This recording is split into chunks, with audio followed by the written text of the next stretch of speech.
Amandla Stenberg, the lead actress in The Acolyte, you know, the Star Wars show that everyone hates and it sucks, she has just made a huge mistake, maybe the biggest mistake of her career. And I don't think, honestly, that Star Wars will recover from this one.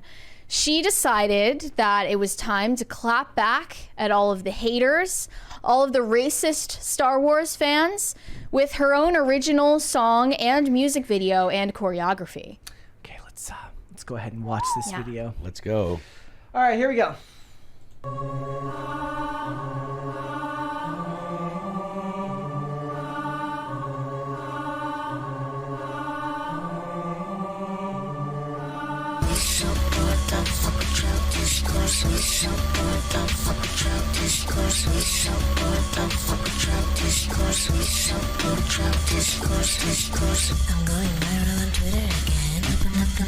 Oh, go to like widescreen so we can see the lyrics.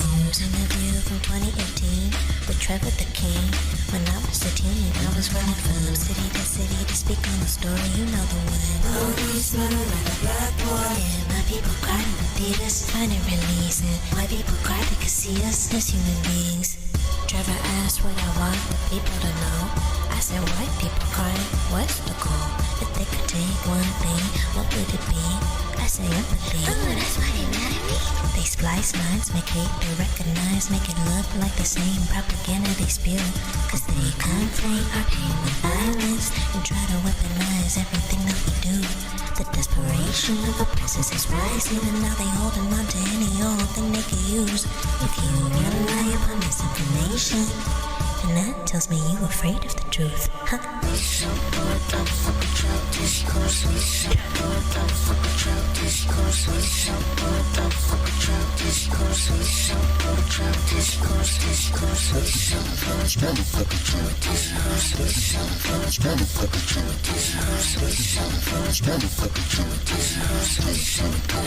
Still going, huh? And now you're listening, I'm gonna tell you something fascinating. They spin and woke, bastardize it and appropriate it.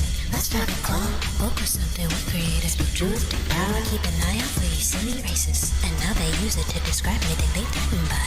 Remember when Gambino put it in the zeitgeist? It was all about the people recognizing bigotry, the power of community, not fodder for your clickbait. Speaking of which, journalists, I'm looking at you. Did you forget it's your job to provide the truth? Spreading divisiveness, mining the metrics and data. Seem you gave up all your efforts for money and views. And I can tell that the people are tired and the kids don't trust anything that they do. We can learn something from our discerning. The future's coming and it's always the youth.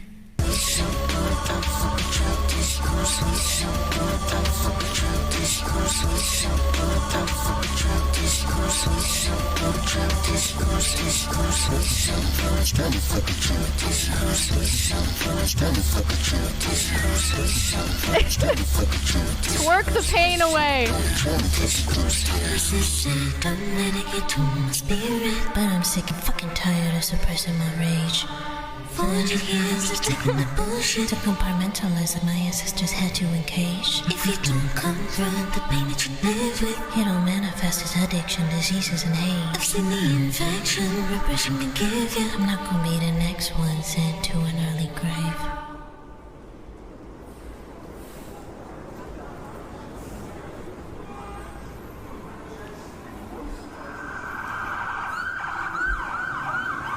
Directed and edited by Amandla.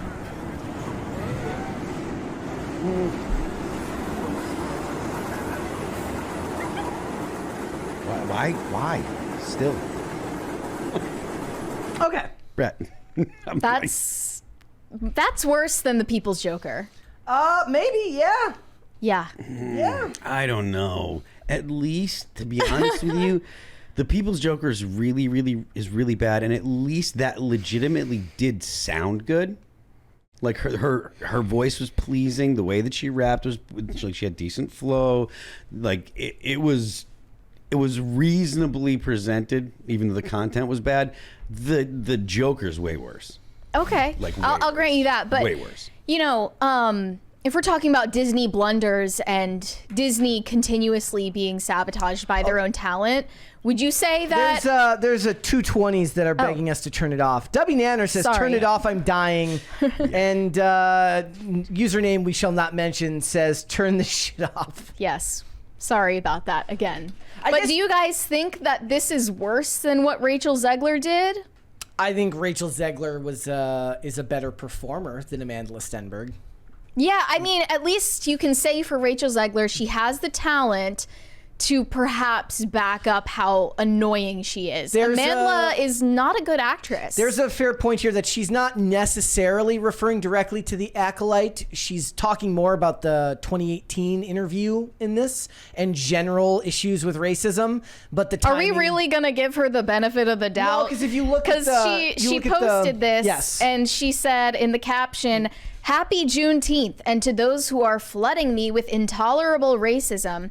Since it took me 72 hours on my laptop to make this song and video, you got 72 hours to respond, and I expect choreo." And her co-star on The Acolyte, Daphne Keane, who I call the alien mullet girl, commented, "Wokalite unite." So obviously they have no problem with making it about this. This is again my problem with things where you get paid up front, where the best path forward for actors would be to minimize the amount of antagonism you offer towards the fans, but they don't want to do that. Also, That should be in your contract. the new generation of actors don't have that type of look. I get it in a way. You're subjected to more of public opinion than you ever were in previous generations, where maybe you got some bad reviews from the critics, but you didn't hear constantly about how your performances were being judged. But there is a markedly different approach from actors of the past who understood that there was a certain level of professionalism that was seen in not responding to those who had something negative to say. And if we were to take this as something that's about the Acolyte, none of the critiques that I've seen from even the most ardent haters of this show has been about the race of her character. It's that she doesn't know how to act, and she acts the exact same in every scene, no matter how much emotion she's supposed to be portraying. And that it looks terrible, and that the script is terrible, and Leslie Hedlin is obnoxious. There's far more discourse about the writing of the show and far less about her. And your entry into a franchise of this size and cultural value should not be immediately talking about how there needs to be a space for black nerds. The idea that you have to, as soon as you're given access to cultural property, essentially, that you have to deconstruct it and try to create it in a I don't know what's the word I'm looking for, in a different light that is opposed to or doesn't recognize the initial things about the story, the initial things that drew people to it. That's a bad thing. It's literally like cultural vandalism. If Disney had any sense, I think she would be fired on the spot for this behavior. Because, I mean, this should be in contracts now with the level of entitlement shown by people like Rachelzler, shown by Amanda Stenberg and countless others. They need to start protecting themselves against their stupidity. Given the marketing that's gone on now, if this was to happen in the midst of like another show like The Acolyte, which had no buzz whatsoever, despite the fact that Andor, that people actually liked but had no buzz whatsoever, it's like, what the hell is this? But all of the marketing for this show has been done in this vein, so I wouldn't be surprised if they were excited about this being made or helped with it. Well, on Kenobi, Moses Ingram kind of pulled the same racism card, but on a much smaller scale, because she was not a well-liked character in the show because her acting sucked. Once again, we're seeing the same story play out again. And it's just something you never needed to draw attention to, that you got like one nasty DM, you decide to post it on your Instagram. I mean, even to if you get cry about racism. Just don't draw attention to yourself. Say, I am excited to be a part of this, and if you like it, I really appreciate your support. Leave it at that. Yes. But they're such narcissists, they can't even help themselves. There's also a utopian view of the world where they believe they get to be part of a property this big and not get any pushback at all because they believe that there's this perfect existence that's just out of reach, right? 100%, this person believes she's the best thing that ever happened to Star Wars.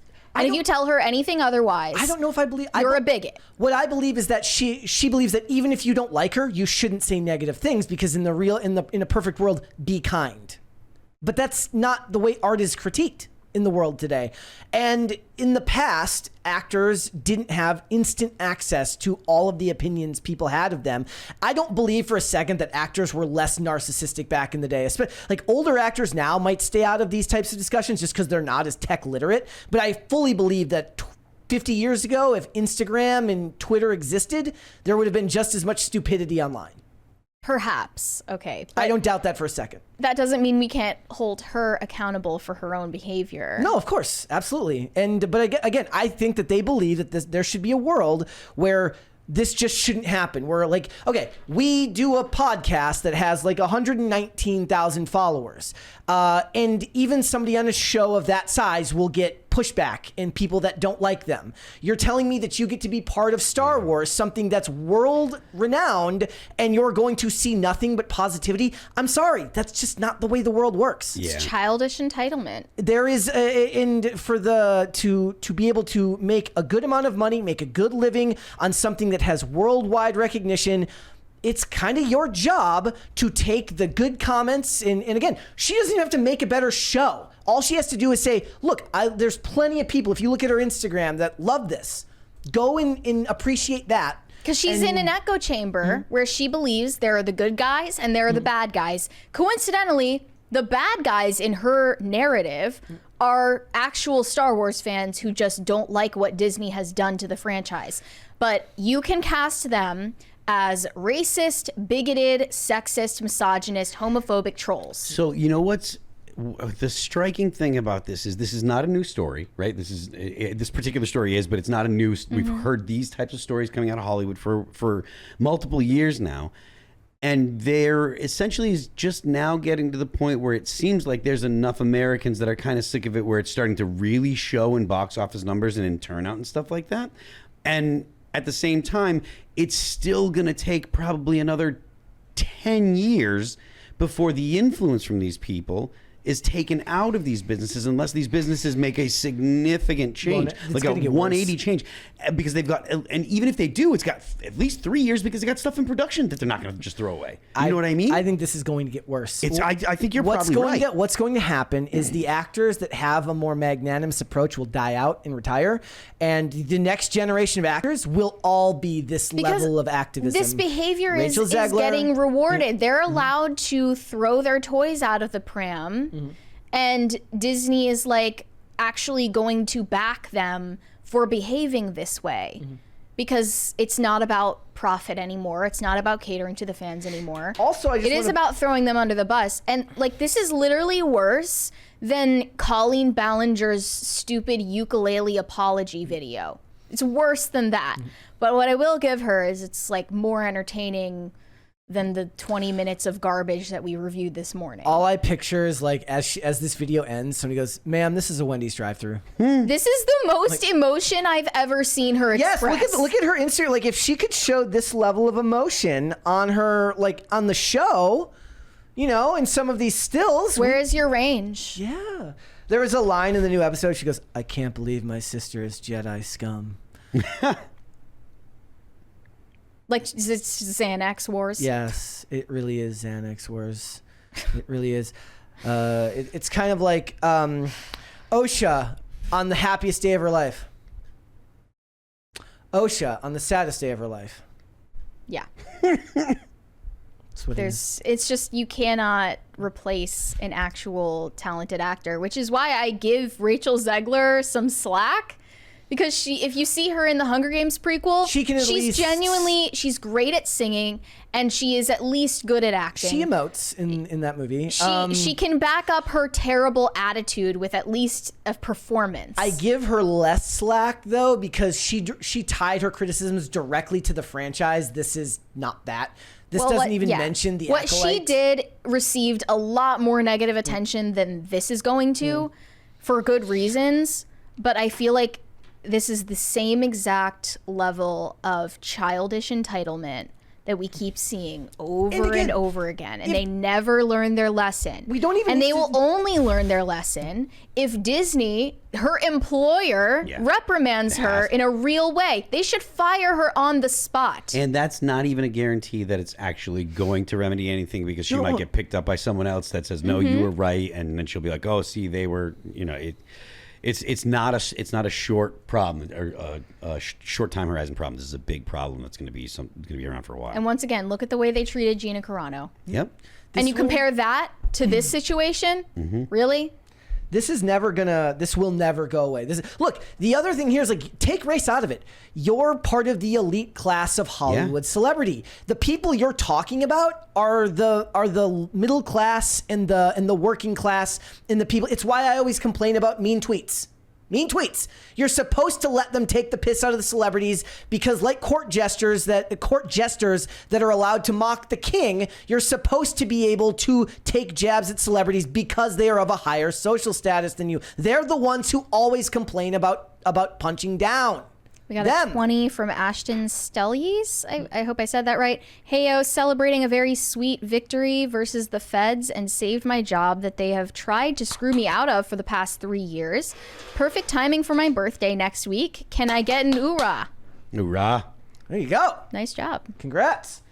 Like it's very hard for a dude who's drowning because of inflation and can't afford food to feel any amount of empathy for somebody complaining about this, who can go out in the middle of the day and make a music video because people said mean things about her on the internet. It's like, how is cyberbullying real? Just close your eyes, turn off notifications, put your phone in a lockbox, do what you need to do, right?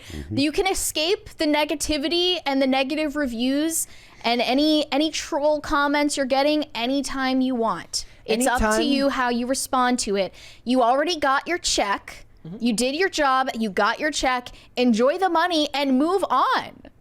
And maybe, just maybe, if you can bring yourself to read and listen to the critiques, the valid critiques that are being sent your way, try to improve upon what you do the next time. Thanks for watching. Listen to full episodes of Pop Culture Crisis on Spotify. Keep up with us on social media and make sure you subscribe and ring that bell so you never miss the show. Bye, guys.